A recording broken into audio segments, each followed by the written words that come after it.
الله من الشيطان الرجيم. بسم الله الرحمن الرحيم. قل لا أقول لكم عندي خزائن الله ولا أعلم الغيب ولا أقول لكم إني ملك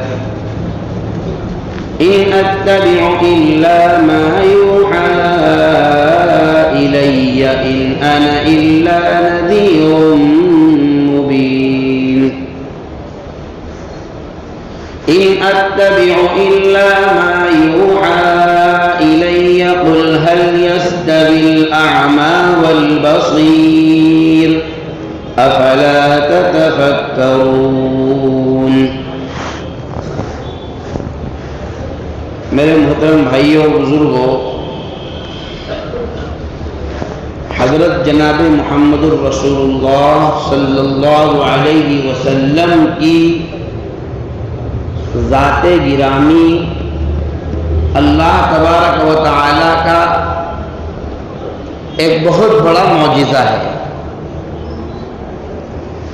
پھر آپ صلی اللہ علیہ وسلم کا یتیمی کی حالت میں پیدا ہونا اور آپ علیہ السلام کا عرب کے ایسے ماحول میں جہاں کفر شرک تو تھے ہی، اس کے علاوہ انسانیت کو شرمسار کرنے والی کوئی ایسی عادت یا کوئی ایسی صفت نہیں جو عربوں میں اس وقت نہ پائی جاتی ہو. لیکن رسول اللہ صلی اللہ علیہ وسلم کا ایسے ماحول میں صاف شفاف اور ہر قسم کے عیب اور برائی سے پاک ہو کر کے آپ کا والد کی غیر موجودگی میں تربیت پانا، اگرچہ چچا نے دادا جان نے آپ کی کفالت کی، لیکن والد کی غیر موجودگی میں اتنی صاف شفاف انداز میں ایسے ماحول میں تربیت کا حاصل ہونا اور تربیت کا پانا، نشو و نما کا ہونا، یہ بھی اللہ تبارک و تعالیٰ کا ایک معجزہ ہے. اور پھر عربوں کا رواج اور مزاج پڑھنے پڑھانے کا نہیں تھا اس وقت. اچھا، اہل کتاب یہود و نصارہ یہ شروع سے پڑھنے پڑھانے کا ان کا مزاج رہا ہے. انہوں نے پڑھنے پڑھانے کو ہمیشہ سے ترجیح دی ہے. اور یہ بھی ہے کہ انبیاء علیہ السلام کے رخصت ہو جانے کے بعد انہوں نے ان کی کتابوں کے احکام کو کمرشیل بنا دیا، یعنی کمائی کے ذریعے بنا دیے. جس میں بھی انہوں نے ہاتھ ڈالا اس چیز کو بزنس بنا کر رکھ دیا. اس زمانے میں بھی پڑھنے پڑھانے کا ان میں رواج تھا، لیکن عربوں میں نہیں تھا. رسول اللہ صلی اللہ علیہ وسلم کا ایک ناخواندہ علاقے میں پیدا ہونا، ناخواندہ علاقے میں تربیت کا پانا، اور ایسے لوگوں کے بیچ میں جن کو امی کہا جاتا ہے، جن کو ان پڑھ کہا جاتا ہے، یعنی جو پڑھے لکھے نہیں ہیں، ایسے لوگوں کے بیچ میں، اور ایک لمبی عمر 40 سال آپ کا ان کے درمیان میں رہ کر کے، پھر بغیر کسی کے پاس جائے ہوئے، بغیر کسی کے سامنے زانوئے تلمذ کیے ہوئے، بغیر کسی کا شاگرد بنے ہوئے، اللہ تبارک و تعالیٰ کے حکم سے اللہ کے کلام کو، قرآن مجید کو، اس کی فصاحتوں کے ساتھ، اس کی ایسی بلاغتوں کے ساتھ کہ خود اہل عرب جو زبان داں ہیں اور اپنی زبان کے بڑے ماہر ہیں، لیکن اللہ تبارک و تعالیٰ کا کلام کا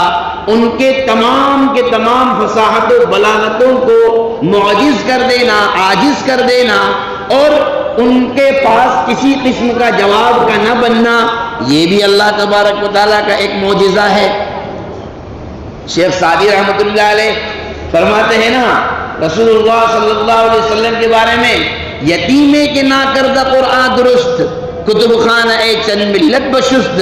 ایک ایسا یتیم جو کسی کے سامنے پڑھنے نہیں گیا، لیکن جب اس کی زبان سے الفاظ نکلتے ہیں تو کتب خانوں کے ڈھیر لگ جائیں، ایسے اس کے معنی ہوتے ہیں۔ تو یہ بھی ایک معجزہ ہے۔ اس کے بعد کسی معجزے کی طلب کی گنجائش نہیں رہ جاتی کہ آپ صلی اللہ علیہ وسلم سے مطالبہ کیا جائے، لیکن جن کو نہیں ماننا ہوتا ہے تو وہ کہیں نہ کہیں سے کچھ نہ کچھ لے کر کے آتے ہیں۔ جو آیت کریمہ میں نے ابھی تلاوت کی ہے اس میں رسول اللہ صلی اللہ علیہ وسلم سے 3 معجزے طلب کیے گئے تھے، اللہ نے ان کا جواب عطا فرمایا۔ ایک معجزہ تو آپ صلی اللہ علیہ وسلم سے یہ کیا گیا، یہ مطالبہ کیا گیا کہ اگر آپ سچے نبی ہیں تو آپ ایک کام کیجئے، ہمارے باپ داداؤں کے جتنے بھی خزانے ہیں، جتنی بھی ہمارے باپ داداؤں کی سمپتیاں اور پراپرٹیاں، اور ہمارے زمانے میں ہماری اصطلاح میں اگر اس کو سمجھیں تو ان کے جتنے بھی پلاٹ کہاں ہیں، ڈوب چھیتر میں آئے، اتی کرمن میں آئے، ان کی گاڑیاں، ان کے موبائل جو بھی ہے وہ سب کے سب زمین سے نکال کر کے ہمارے سامنے لا کر کے رکھ دو۔ ایک معجزہ تو یہ طلب کیا انہوں نے۔ دوسرا معجزہ یہ طلب کیا کہ آپ قیامت تک کی کیا ہونے والا ہے، آگے چل کر کے کل کیا ہوگا، اور ہم میں سے کون اچھی حالت میں مرے گا، کون بری حالت میں مرے گا، آپ یہ بات بھی ہمیں کھول کر بتا دیں۔ ہم میں سے کون کس حال میں جیے گا، کون کس حال میں مرے گا، یہ بھی ہمیں بتا دیں۔ اور تیسرا ان کا مطالبہ یہ تھا کہ بھائی تم رسول ہو، پیغمبر ہو، تو تمہارے اندر صفات تو انسانوں جیسے ہیں۔ دیکھو انسان شادی بیاہ کرتے ہیں، تمہاری بھی شادی بیاہ ہوئی ہے۔ انسان کھاتے پیتے ہیں، تم بھی کھاتے پیتے ہو۔ انسان بازاروں میں چلتے پھرتے ہیں، تم بھی بازاروں میں چلتے پھرتے ہو۔ جناب رسول اللہ صلی اللہ علیہ وسلم پر اللہ تبارک و تعالی نے وحی نازل فرما کے ان کے ان سوالات کا جواب بھی دیا، اور قیامت تک آنے والی انسانیت کے لیے اپنے عقیدے کی اصلاح کا پیغام بھی عطا فرمایا، اور فرمایا اے نبی قل لا اقول لکم عندی خزائن اللہ، دیکھو صاف ستھری بات یہ ہے، ان سے کہہ دیجئے کہ میں یہ تو نہیں کہتا ہوں کہ میرے پاس میں اللہ تبارک و تعالیٰ کے بہت سارے خزانے ہیں جو مجھے دے دیے گئے۔ میرے پاس اللہ کے خزانے نہیں ہیں، کیونکہ وَعِندَهُ مَفَاتِحُ الْغَيْبِ لَا يَعْلَمُهَا إِلَّا هُوَ وَلِلَّهِ خَزَائِنُ السَّمَاوَاتِ وَالْأَرْضِ، زمین و آسمان کی جتنے بھی خزانے ہیں سب کا مالک صرف اور صرف اللہ تبارک و تعالیٰ ہی ہے۔ اور فرمایا وَلَا أَعْلَمُ الْغَيْبِ، تم یہ تصور کرتے ہو کہ میں اگلی پچھلی ساری باتیں تم کو بتا دوں گا، جو آگے کیا ہونے والا ہے، تمہارے دل میں کیا ہے، تم کیا کرنے والے ہو۔ فرمایا اللہ نے مجھے غیب کا علم نہیں عطا فرمایا، میں غیب کا علم نہیں جانتا ہوں، اس لیے کہ اللہ تبارک و تعالی کا خاصہ اور تنہا اس کی صفت ہے کہ وہ ہر غیب، ظاہر، پوشیدہ ہر چیز کو وہی جانتا ہے۔ وَلِلَّهِ غَيْبُ السَّمَاوَاتِ وَالْأَرْضِ، ایک جگہ ارشاد فرمایا کہ وَلَوْ كُنْتُ أَعْلَمُ الْغَيْبِ، اگر میں غیب کی باتیں جانتا، لَاسْتَكْثَرْتُ مِنَ الْخَيْرِ، تو میں اپنے لیے بہت ساری بھلائیاں یا بہت سارا مال اپنے لیے اکٹھا کر لیتا۔ وَمَا مَسَّنِيَ السُّوءُ، مجھے کوئی تکلیف ہی نہ ہوتی۔ ارے رسول اللہ صلی اللہ علیہ وسلم کے نبوت کے بعد سے لے کر، اعلان نبوت کے بعد سے لے کر تو ہجرت کرنے تک، اور ہجرت کے بعد سے لے کر بلکہ یوں کہیے پوری زندگی آپ علیہ الصلوۃ والسلام کی مجاہدوں میں گزری ہے۔ آپ مشقتوں میں گزری ہیں، تکالیف میں گزری ہیں۔ حضور صلی اللہ علیہ وسلم فرماتے ہیں اگر مجھے اس کا علم ہوتا کہ کل کیا ہونے والا ہے تو میں اپنے لیے خیر اکٹھی نہ کر لیتا۔ اگر مجھے علم ہوتا، اس کا مفہوم سمجھے، اگر مجھے اس بات کا علم ہوتا کہ احد میں میرے دندان مبارک شہید ہو جائیں گے تو میں احد میں کیوں جاتا یا اس سے بچاؤ کا انتظام کرتا۔ اگر مجھے اس کا علم ہوتا کہ میرے 70 صحابہ احد میں شہید ہو جائیں گے تو میں اس سے بچاؤ کا انتظام کرتا۔ اور بھی بہت ساری چیزیں ہیں، اگر مجھے اس بات کا علم ہوتا تو میں ساری حفاظتی انتظام پہلے ہی کر لیتا، لیکن یہ خاصہ اللہ نے اپنے لیے رکھا ہے۔ یہیں آ کر ہمیں اپنے عقیدے کی اصلاح کرنی چاہیے۔ حضرات محدثین و مفسرین یہاں آ کر ایک بہت پیاری بات لکھتے ہیں کہ اللہ تبارک و تعالیٰ نے جناب رسول اللہ صلی اللہ علیہ وسلم کو جو علم عطا فرمایا وہ علم کسی کو نہیں عطا فرمایا۔ یہ اہل سنت والجماعت کا عقیدہ ہے کہ آپ علیہ السلام سب سے بڑے عالم، اللہ کے دیے ہوئے علم کے سب سے زیادہ جاننے والے، اللہ کے بعد سب سے بلند و بالا، اللہ کے بعد سب سے اعلیٰ و اشرف، جس کو یوں کہہ لیا جائے کہ بعد خدا بزرگ توئی قصہ مختصر۔ لیکن اس سب کے باوجود بھی خود رسول اللہ صلی اللہ علیہ وسلم کو یہ اعلان کرنے کے لیے کہا گیا ان اتبع الا ما یوحى الی، جو میرے پاس وحی بھیجی جاتی ہے بس میں اسی کا اتباع کرتا ہوں۔ ان هو الا وحی یوحى، فرمایا وما ينطق عن الهوى، وہ اپنے پاس سے کچھ بیان نہیں کرتے ہیں، وہ اللہ کی جانب سے آنے والی وحی ہوتی ہے جو آپ پر نازل کی جاتی ہیں، آپ اس کو امت کے سامنے بیان کرتے ہیں۔ اور رہا مسئلہ فرشتوں کا تو فرمایا میں یہ بھی نہیں کہتا ہوں کہ میں فرشتہ ہوں، نہیں، اس لیے کہ اللہ تبارک و تعالیٰ کو جب خلیفہ انسان کو بنانا ہے، مجھے دعوت کا کام انسانوں میں کرنا ہے، مجھے تبلیغ کا کام انسانوں میں کرنا ہے، تو اللہ تبارک و تعالیٰ نے پھر رسول بھی انسان ہی بنایا، فرشتے کی شکل میں نہیں بنایا۔ اب یہاں آ کر مفسرین کرام نے لکھا ہے کہ اگر کوئی شخص غیب دانی کا دعویٰ کرے وہ سب سے بڑا جھوٹا، سب سے بڑا مکار اور سب سے بڑا فریبی ہے۔ جو یہ کہے کہ میں جانتا ہوں کہ آئندہ کل کیا ہونے والا ہے۔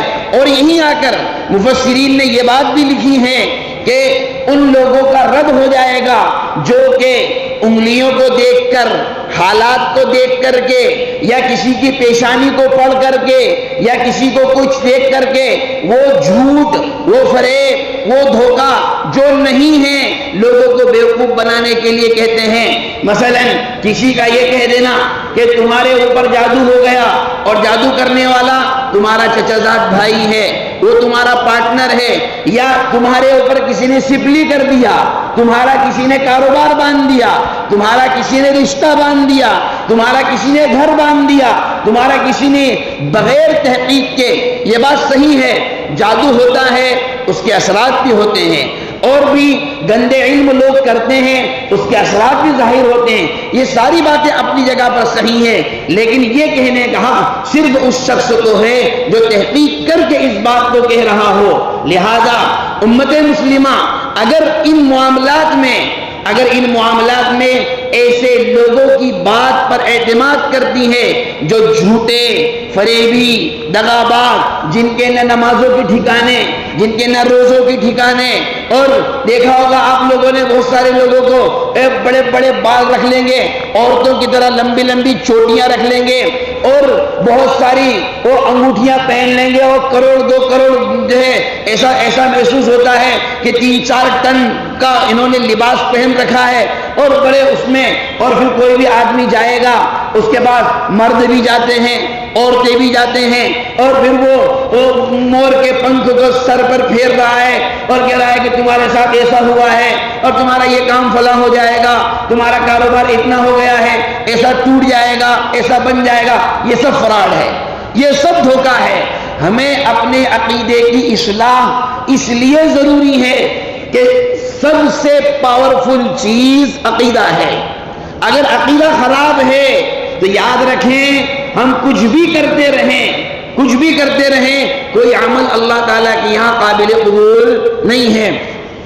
عقیدے کی مثال ایسی ہے، ایک مثال دے رہا ہوں میں، اور وہ مجھے پتہ نہیں کہ وہ پرفیکٹ بیٹھے گی یا نہیں، اس لیے کہ اس معاملے میں آپ لوگ مجھ سے زیادہ جانکار ہو، اس لیے ہو سکتا ہو آپ اس میں سے کسی کو سمجھ میں آئے کسی کو نہ آئے۔ ہمارا جو موبائل ہوتا ہے، ایک صاحب نے مجھے بتایا، میرا موبائل خراب ہو گیا تھا تو میں لے کر کے گیا، تو انہوں نے مجھے بتایا کہ اگر اس کا مدر بورڈ ایک اندر آتا ہے، اگر وہ صحیح ہے تو اس کی ریپیئرنگ ہو جائے گی، اس کو کچھ نہ کچھ کر لیں گے۔ اب انہوں نے بیچاروں نے اس کا کھولا، آپریشن کیا، اس کا جو جو کرنا تھا، تو اتفاق کی بات یہ ہے کہ وہ مدر بورڈ کیا ہوتا ہے تو دیکھا نہیں ہے، اس کے 3 ٹکڑے ہو گئے تھے۔ انہوں نے کہا کہ مولانا آپ تو بس انا للہ و انا الیہ راجعون پڑھ لو اور اس کے انتقال کی سارے رشتہ داروں کو خبر کر دو، اس کا بالکل انتقال ہو چکا ہے، اب اس کا کوئی علاج نہیں ہے، اب تو تم کو نیا موبائل لینا ہی پڑے گا۔ میں نے کہا ٹھیک ہے بھائی نیا دے دو۔ تو اس نے بتایا کہ اگر مدر بورڈ ختم ہو گیا تو پھر کوئی حل نہیں ہے، ہاں نیا مدر بورڈ ڈالنا پڑے گا اور پھر اس کے بعد دوسرے پروسیجر ہوں گے، اس سے اچھا ہے کہ نیا موبائل ہی لے لیا جائے۔ تو اگر یہ بات ہمارے سمجھ میں آتی ہے، یہ ایک دنیا کی مثال ہے، تو بس عقیدے کا مسئلہ بھی ایسا ہی ہے۔ اگر وہ بگڑ گیا تو باڈی کتنی اچھی ہو، ظاہر میں عمل کتنا ہی اچھا نظر آ رہا ہو، اس کا کوئی حل نہیں ہے، کوئی علاج نہیں ہے، کیونکہ عقیدہ کا درست ہونا سب سے زیادہ ضروری ہے۔ اللہ تبارک و تعالیٰ نے آخرت میں ثواب کے لیے قرآن کریم میں ارشاد فرمایا وَمَنْ أَرَادَ الْآخِرَةَ وَسَعَى لَهَا سَعْيَهَا وَهُوَ مُؤْمِنٌ فَأُولَئِكَ كَانَ سَعْيُهُمْ مَشْكُورًا۔ اور تم میں سے جو شخص آخرت کا ارادہ رکھتا ہے اور آخرت کے لیے کوشش بھی کر رہا ہے، لیکن شرط کیا ہے؟ وَهُوَ مُؤْمِن، اس کے پاس میں ایمان کا ہونا ضروری ہے۔ اگر ایمان نہیں ہے، مثلا اگر کوئی شخص پورے رمضان کا روزہ رکھے اور کہے کہ میں تو فلاں مذہب کو، اسلام کو نہیں مانتا ہوں لیکن روزے برابر رکھتا ہوں، کوئی بات نہیں، آپ رکھ لیجئے، صبح صادق سے لے کر غروب آفتاب تک آپ بھوکے رہیے، آپ کو روزوں کا ثواب نہیں ملے گا۔ کیوں؟ اس لیے کہ اس کے لیے کلمہ شہادت لا الہ الا اللہ محمد الرسول اللہ زبان سے پڑھنا بھی ضروری ہے، دل سے اس کا اقرار کرنا بھی ضروری ہے، دل سے تصدیق کرنا اور زبان سے اس کا اقرار کرنا بھی ضروری ہے۔ تو عقیدہ ہم اپنا درست کریں، یہ ہمارے لیے سب سے اہم اور ضروری چیز ہے۔ اب مجھے بتائیں، رمضان المبارک کے مہینے میں بھی اگر ہم اچھے عقائد پر نہیں آئے تو پھر کون سا موقع ملے گا؟ ہمارے بہت سارے بھائی، ہماری بہت ساری بہنیں رمضان جیسے مقدس مہینے میں بھی ادھر ادھر ایسے چکر لگاتے ہیں جہاں نہیں لگانا چاہیے۔ دیکھو، جہاں تک کہ پانی پر دم کرنے کا مسئلہ ہے، تعویذ کا مسئلہ ہے، کسی پر جادو کا مسئلہ ہے، جنات کا مسئلہ ہے، سحر کا مسئلہ ہے، جتنے بھی جادو ہے وہ چائنا کا ہے، بنگال کا ہے، کہ وہ فرانس کا ہے، تھائی لینڈ سے آیا، امریکہ سے آیا، لندن سے آیا، جادو کے جتنے بھی پروڈکشن مارکیٹ میں چل رہے ہیں، ممکن ہے کوئی سی بھی کمپنی کا جادو کسی کو لگ سکتا ہے، لیکن اس کا حل یہ نہیں ہے۔ اللہ نے قرآن مقدس میں کون سا ایسا حل، کون سا ایسا مرض، آپ مجھے بتائیے کون سی ایسی بیماری جس کا حل اللہ نے قرآن میں نہیں رکھا؟ آپ کاروبار سے پریشان ہیں، سورہ مزمل کی تلاوت کریں، سورہ واقعہ کی تلاوت کریں، اللہ تعالیٰ کاروبار کی جو ہے پریشانی کو دور کرے گا۔ آپ کے یہاں اولاد نہیں ہے، آپ دعا کریں ربنا هب لنا من ازواجنا وذرياتنا قرة اعين واجعلنا للمتقين اماما۔ آپ دعا کریں رب لا تذرني فردا وانت خير الوارثين۔ اب ہم دعا کریں ربنا هب لنا من ازواجنا رب هب لي من لدنك ذرية طيبة۔ اے اللہ آپ کے پاس سے مجھے پاکیزہ اولاد عطا فرما۔ یہ واقعات اولاد نہ ہونے کے انبیاء علیہ السلام کے ساتھ بھی ہوئے، اللہ نے اس کو بھی قرآن میں بیان کیا۔ کاروبار کے اعتبار سے پریشان ہے، اس کا بھی حل۔ ہمیں ایسا محسوس ہو رہا ہے کہ ہمارے اوپر جادو ہو گیا، جنات کا اثر ہو گیا، روزانہ 11 مرتبہ قل اعوذ برب الفلق قل اعوذ برب الناس، صبح کے شام میں تلاوت، ٹائم میں تلاوت کریں، 11 مرتبہ شام کے وقت میں تلاوت کریں، پھر دیکھتے ہیں کون سی کمپنی کا جادو آپ کے پیچھے آتا ہے، وہ سارے شیطان خبیث سب بھاگ جائیں گے۔ رسول اللہ صلی اللہ علیہ وسلم نے بیت الخلا جاتے وقت بھی ہمیں تعلیم دی. ہم جب بیت الخلا جائیں تب بھی حضور نے فرمایا اللہم انی اعوذ بکا من الخبث والخبائث. یہ پڑھ لیا کرو. کیوں پڑھ لیا کرو؟ اس لیے کہ خبیث وہاں بستے ہیں, وہاں ان کی آبادی ہے. فرمایا اللہ کی پناہ حاصل کر کے جاؤ.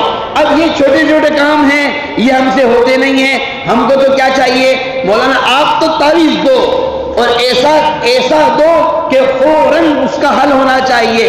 ارے بھائی اگر چلو دے بھی دیا جائے تو ایک بیماری جس کو پنپنے میں 40 سال لگے ہیں تو وہ 40 سیکنڈ میں کیسے ختم ہو جائے گی؟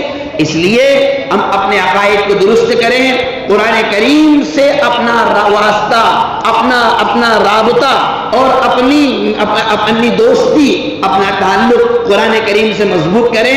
انشاءاللہ سارے قسم کے اثرات ختم ہو جائیں گے, ساری بیماریاں ختم ہو جائے گی. اسی لیے جناب رسول اللہ صلی اللہ علیہ وسلم کو فرمایا آپ ان سے کہیے ان اتبع الا ما یوحى الی وما انا الا قل هل یستوی الاعمى والبصیر. ارے محمد آپ ان سے کہیے کیا اندھا اور بینا, ایک وہ جس کو دکھتا ہے وہ اور ایک وہ جس کو نہیں دکھتا, دونوں برابر کیسے ہو سکتے ہیں؟ ایک شخص وہ ہے جو تعلیمات نبوی صلی اللہ علیہ وسلم پر عمل کرتا ہے, ایمانیات پر چلتا ہے, اخلاقیات پر چلتا ہے, اور ایک وہ ہے جس کو دین سے کوئی واسطہ نہیں, قرآن سے کوئی واسطہ نہیں, حدیث سے کوئی واسطہ نہیں. دونوں اللہ کے مقام اللہ کے یہاں برابر کیسے ہو سکتا ہے؟ افلا تتفکرون, تم لوگ غور و فکر کیوں نہیں کرتے ہیں؟ اللہ نے ہمیں ایمان دیا ہے, قرآن دیا ہے, حضرت محمد مصطفیٰ صلی اللہ علیہ وسلم کی اعلیٰ اور پاکیزہ تعلیمات عطا فرمائی. احادیث میں اتنی دعائیں جناب رسول اللہ صلی اللہ علیہ وسلم نے احادیث مبارکہ میں امت کو تعلیم دی. اگر آدمی صبح اٹھنے سے لے کر, دیکھو آپ اس سے اندازہ لگا لیں کہ ہم جب صبح اٹھتے ہی جناب رسول اللہ صلی اللہ علیہ وسلم نے حکم دیا کہ دعا پڑھو الحمدللہ الذی احیانا بعدما اماتنا والیہ النشور. اور پورے کام کاج دن بھر ہم کام کاج میں لگے رہے, بستر پہ جا رہے ہیں تو فوراً پھر کہا کہ پھر دعا پڑھو اللہم بسمک اموت و احیا. اور دونوں کا خلاصہ اے اللہ میری موت اور زندگی, میرے تمام کے تمام اختیارات کا تو اکیلا ہی مالک ہے. جب آدمی اس سوچ کے ساتھ, اس فکر اور اس عقیدے کے ساتھ میرے بھائیوں زندگی گزارے گا تو پھر کیا جنات اور کیا شیطان آئیں گے اس کے پاس میں. اس لیے قرآن سے اپنا ربط مضبوط رکھیں, تلاوت کا اہتمام کریں, دعاؤں کا اہتمام کریں, اپنے عقائد کو درست کرنے کی کوشش کریں. یہ یہودیوں کی پالیسی ہے, یہ پالیسی یہودیوں کی طرف سے آئی ہوئی ہے کہ ان کا کہنا یہ تھا کہ نبی اس کو بنایا جائے جو سب کچھ جانتا ہو, جو کوئی ایسی چیز نہ ہو جس کے بارے میں یہ کہہ دے کہ مجھے علم نہیں ہے. ایسا نبی ہونا چاہیے. یہ ایک پالیسی لے کر آئے. اللہ نے اس کا جواب دیا کہ دیکھو نبی خدا نہیں ہوتا ہے, نبی خدا کا بھیجا ہوا پیغمبر ہوتا ہے, خدا کا بھیجا ہوا میسنجر ہوتا ہے, جو اللہ کی وحی, جو اللہ اس کو جو عطا فرماتے ہیں وہی لوگوں کے سامنے پیش فرماتا ہے. یہ بات ضرور ہے کہ مخلوق میں سب سے اعلیٰ اور سب سے اشرف نبی ہوتا ہے, لیکن اللہ تبارک و تعالیٰ کے مقام کو, نبی کو وہ مقام حاصل نہیں ہوتا جو مقام اللہ تبارک و تعالیٰ کو حاصل ہے. اللہ خالق ہے اور نبی مخلوق ہے, اللہ مالک ہے, نبی مملوک ہے. اللہ تبارک و تعالیٰ ہم سب کے عقائد کو درست فرمائے, صحیح عقیدے پر رہنے کی, اس پر جمنے کی توفیق عطا فرمائے, دین پر استقامت نصیب فرمائے. توحید کہ اللہ تعالیٰ ہمارے ذہنوں میں, دماغوں میں, عمل میں, بچوں میں, بوڑھوں میں, جوانوں میں کوٹ کر ایسی توحید بھر دے کہ دنیا کی کسی بھی قسم کی شرک اور کفر کی طاقت ہمارے عقائد کو متزلزل نہ کر سکے. اللہ ہم سب کو کہنے سننے زیادہ عمل کی توفیق عطا فرمائے. وما توفیقی الا باللہ. سبحان اللہ بحمدہ. سبحانک اللہ.